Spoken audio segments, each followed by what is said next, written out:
Welcome to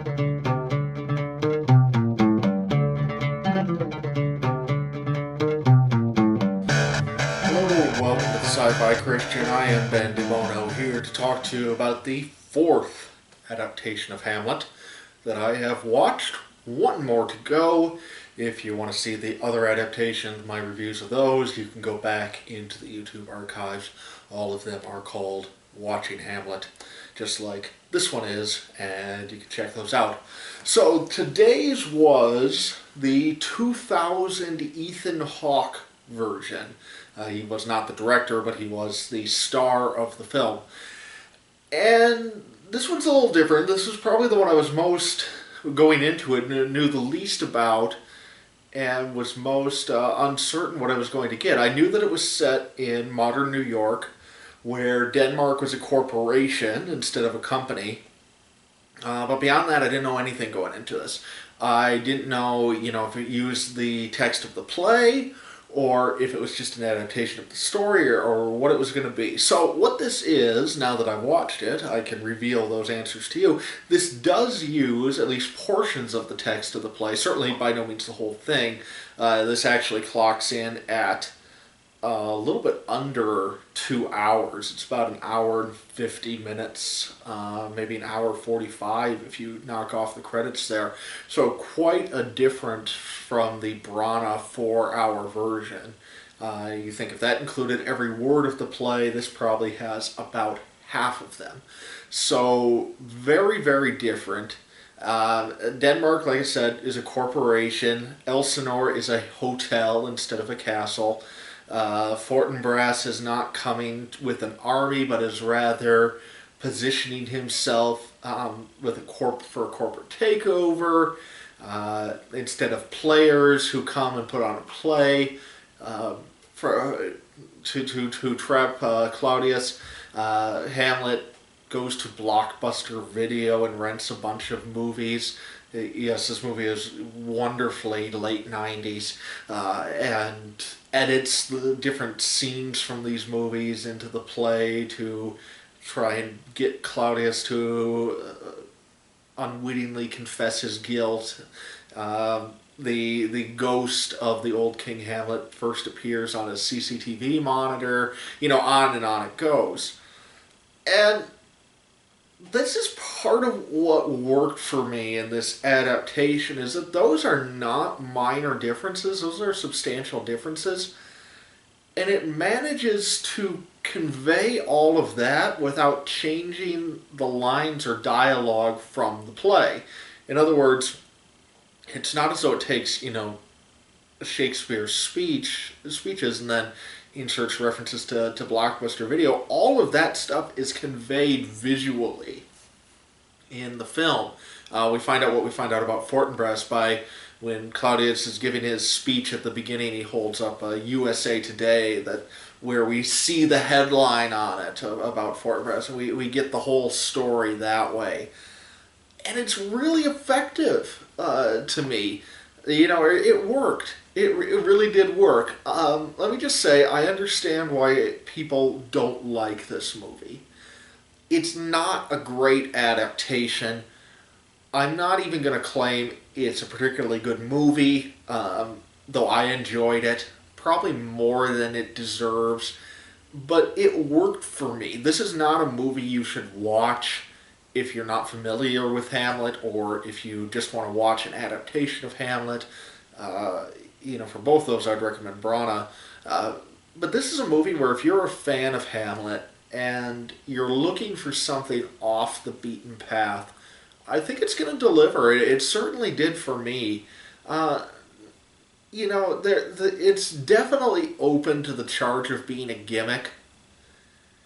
And from that perspective, I think it's a good thing that they chose to cut so much out and have it come in under 2 hours, because it's constantly in danger feeling like the gimmick is overstaying its welcome. And there are times where I think that I started to feel like, okay, this has been amusing, it entertained me, I'm ready for it to be done. But then it would do something like setting the to be or not to be speech in a Blockbuster Video that just kind of had me like in awe of the movie's creativity. You know, Bill Murray is cast as Polonius, which he's not great in the role, but it's, you know, it's fun to see Bill Murray doing Shakespeare. Kyle MacLachlan is Claudius, and there's a lot of great roles like that throughout this movie. I don't think Ethan Hawke was particularly effective as Hamlet.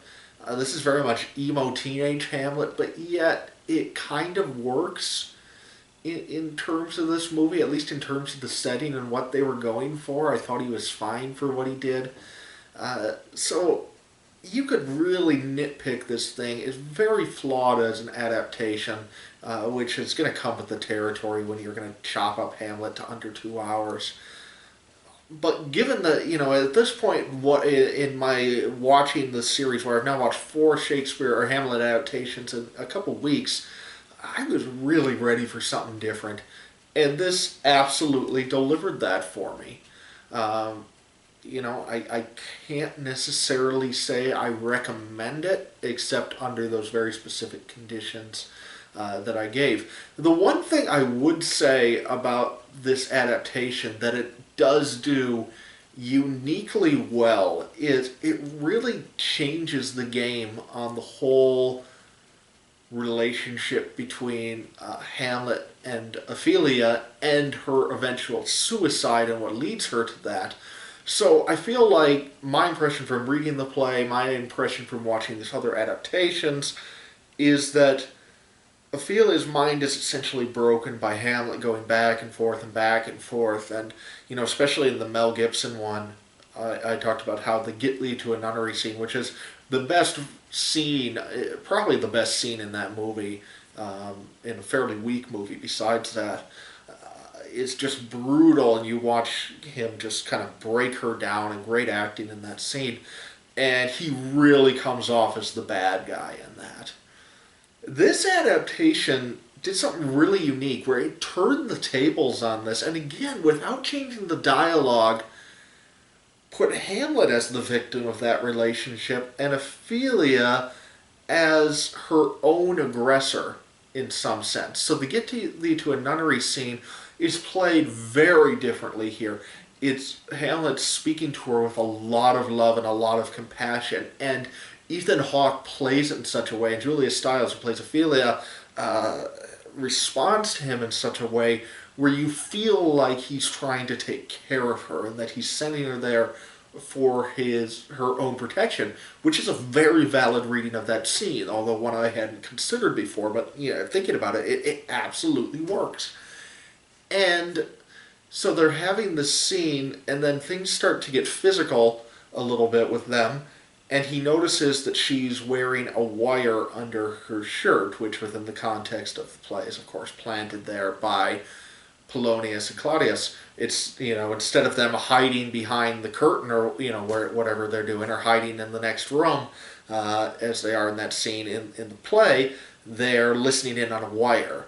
And so Hamlet discovers the wire, and the devastation and agony from that scene for both the characters comes not from Hamlet's words, but from the realization that Ophelia has betrayed him to his enemies.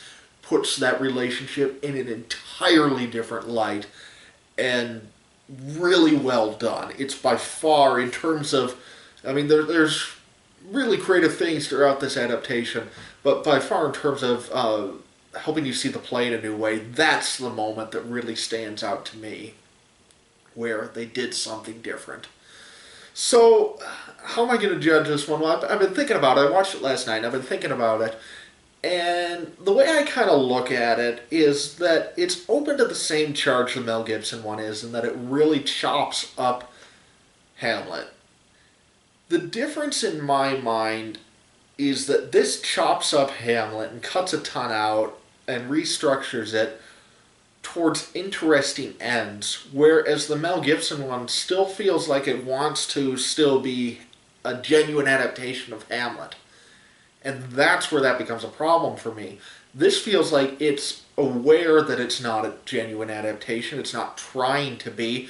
It seems very conscious of its place in a post-Brana world where the 4-hour masterpiece definitive edition of Hamlet has been done, and it says, okay, we're not even going to try and compete with Brana.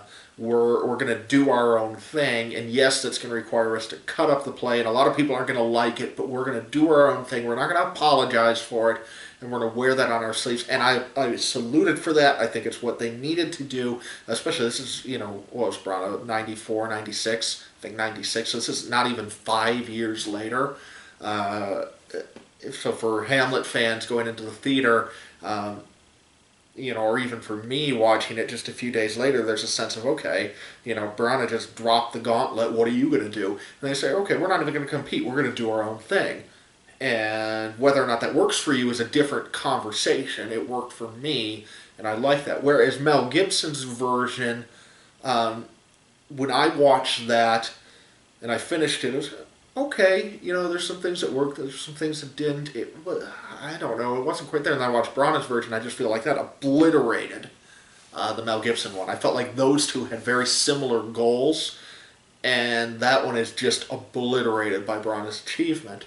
Whereas this is not. This very much stands on its own. I don't know if it's one I would revisit, because it is a little gimmicky, but it's one I'm definitely glad I watched. And I think if you're a Hamlet fan, this is worth your time. It's going to be different. You might hate it. I can certainly understand why people would, but I enjoyed it. I'm going to give it 4 stars. So definitely below Brana, definitely below Olivier, but well above the Mel Gibson version. This is far more successful and far more creative in my mind, and it contributes some valuable insights into the play, as well as messing with Hamlet in some interesting ways. So that's it for the Ethan Hawke version. One more to go. David Tennant's 3-hour version from 2009 that I believe was a BBC miniseries first, or maybe just a BBC movie, I'm not sure which.